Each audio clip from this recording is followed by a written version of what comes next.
굉장히 합리적이시고요.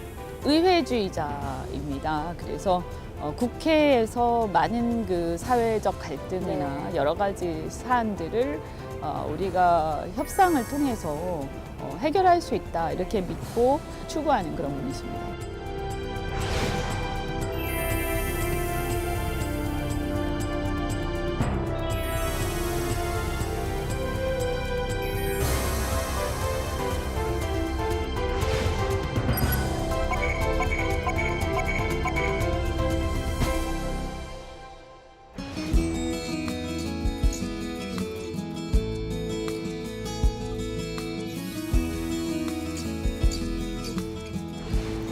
네, 오늘의 인터뷰 릴레이 칭찬 주인공 정병국 의원님입니다. 의원님 반갑습니다. 예, 반갑습니다. 네, 오늘 이렇게 날씨도 좋은데 의원님 저희가 모실 수 있었던 것은 이현주 의원께서 의원님을 칭찬을 해주셨기 때문인데요. 처음 칭찬받았다고 전해 들으셨을 때 소감이 어떠셨는지 궁금합니다. 의외였고요. 감사하고 영광입니다. 네.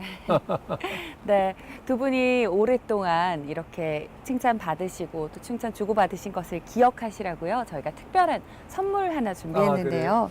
의원님께서 직접 열어주세요. 예. 고맙습니다. 예. 네. 이 칭찬만큼 더 잘해야 될 텐데 노력할게요. 정병국 의원님 안녕하세요. 이현주 의원입니다. 제가 이 칭찬 릴레이에서 정병국 의원님 칭찬을 했는데요. 평소에 이렇게 굉장히 존경하고 있었거든요. 같은 기재위에 있으면서도 의원님 질의를 많이 또 듣고 공감하고 있습니다. 국민들에게 희망을 줄 수 있는 그런 정치를 하는데 함께 했으면 좋겠고요. 의원님의 앞으로 맹활약을 기대합니다. 의원님 감사합니다. 아, 쑥스럽네요. 네, 이렇게 이현주 의원께서 보내시는 예. 영상 편지까지 확인을 해보셨는데요. 의원님께서 보시는 이현주 의원 어떤 분이신지도 들어보고 싶은데요. 전 처음에 그냥 직접 대화를 하지 않고 봤을 때는 굉장히 차가운 사람이다 이렇게 느꼈어요. 근데 또 같은 상임위를 하면서 보면 굉장히 질문이 날카로워요. 그러면서도 통합의 정치를 하려고 하고 함께 협치하려고 하는 그런 자세, 그런 의원으로부터 오늘 또 이렇게 칭찬을 받고 보니까 제가 영광이기도 하고 정말 감사하다는 생각이 드네요. 네, 사실 의원님께서 굉장히 독특한 이력이 하나 있으시죠. 대학을 졸업하시고 예. 이 출판사를 운영을 하셨습니다. 예. 특별한 이유가 있으셨는지 궁금하거든요. 실질적으로 출판사를 운영했다기보다는 겉으로는 출판사였었고요. 실질적으로 했던 일은 운동권의 언더페이퍼를 제작했던 일을 제가 담당을 했어요. 그래서 결국은 87년도 6.29 일어나기 전에 제가 구속이 돼요. 구속이 돼가지고 그 당시에 남산 안기부 취조실에 붙들려 가가지고 거기에서 6.29 선언을 지하 취조실에서 이제 맞이를 하게 네. 되죠. 그 당시에 우리가 쟁취해낸 87년 헌법의 정신, 그리고 30년 지난 이 시대를 대변할 수 있는 헌법 정신은 무엇인가 하는 것을 잘 가름해서 우리 미래 세대들이 네. 운영을 해야 될 그런 틀을 만들었으면 하는 생각입니다. 네.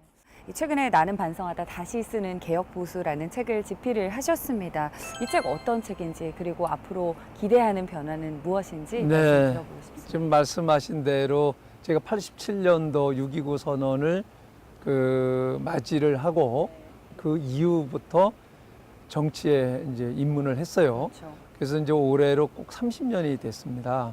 30년이 됐고 지금 5선을 하면서 지난해 우리가 탄핵을 하고 또 박근혜 대통령이 탄핵되는 장면을 보면서 나는 제대로 정치를 30년 동안 했는가 하는 생각을 갖게 됐고, 그래서 그때부터 내가 30년 동안 해왔던 정치를 되돌아보기 시작을 했고 그러한 부분들을 쭉 정리를 했습니다. 그 결과는 결국은 내가 정치를 잘못했구나. 지금까지 우리가 해왔던 보수 정치의 문제점이 무엇인가 하는 부분들을 저 나름대로 제 경험을 바탕으로 해갖고 정리를 한 것이 나는 반성한다. 다시 쓰는 개혁 보수라고 하는 반성문의 책입니다. 네, 사실 요즘 정말 심각한 문제 중에 하나가 바로 청년 실업률 아니겠습니까? 이 청년 실업률에 대한 해결책으로 의원님께서 교육제도 개편을 얘기하신 바 있습니다. 이 교육제도 개편 어떤 의미로 말씀을 하신 거지 저 자세히 들어보고 싶습니다. 예, 지금 뭐 청년 실업자가 110만 명, 120만 명이다라고 하는데 또 한편에서는 중소기업이라든가 제조업 분야에서는 사람을 못 구해가지고 외국 근로자를 공식적으로 지금 110만 명을 수입해 왔잖아요. 그러면 이게 미스매칭이 일어나는 거예요. 그러니까 일자리가 없어서가 아니라 우리 젊은 이들이 원하는 일자리가 없는 거죠. 그러니까 이것이 왜 이런 현상이 일어나는가 봤더니 그게 바로 교육 제도의 문제더라. 그래서 근본적으로 교육 시스템이 바뀌어야 된다 하는 거예요.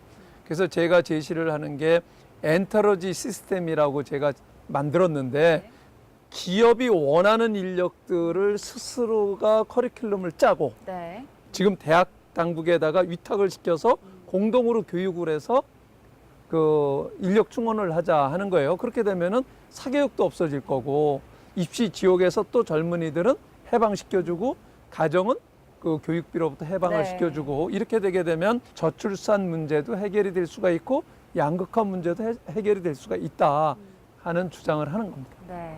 이제 의원님께서 또 다른 동료 의원분께 칭찬을 전달해 네. 주실 시간인데요. 오늘 의원님께서 칭찬하실 이분 먼저 어떤 분이라고 표현을 하면 좋을까요? 많이 언론에도 회자가 됐어요. 이장에서 장관이 된 분. 정말 털털하면서도 자기 할 일 정확하게 하는 그리고 굉장히 합리적인 분입니다. 네. 그렇다면 정병국 의원님께서 칭찬하시는 이분 누구신지 의원님께서 직접 말씀을 해주시죠. 예, 그 당은 달라요. 더민주당의 김두관 의원입니다.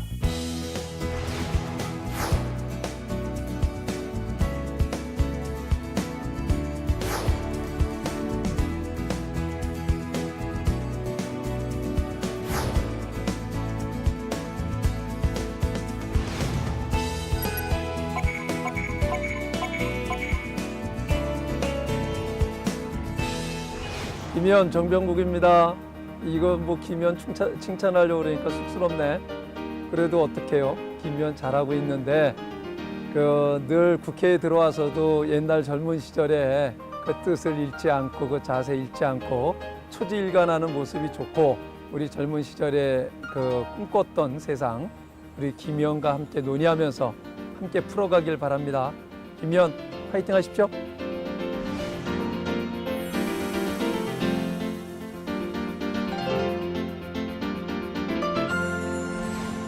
마지막으로 의원님께 질문 드리고 싶은데요. 의원님께 칭찬이란 어떤 의미일까요?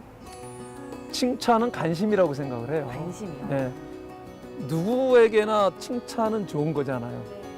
칭찬을 하려고 하면 관심을 가져야 돼요. 네. 정말 더 많은 관심, 실질적인 관심을 가짐으로 인해서 칭찬으로 연결이 되고 서로 그렇게 되게 되면 갈등 요인들을 많이 줄일 수 있을 거다. 사회적으로도 그렇게 생각을 합니다. 네, 이 칭찬은 관심이다라고 예. 말씀을 해주셨는데요. 의원님의 이 관심으로 인해서 힘나는 국회, 국민에게 네. 더 힘을 주는 국회가 되었으면 하는 바람입니다. 오늘 함께해 주신 정병국 의원님 고맙습니다. 감사합니다. 감사합니다.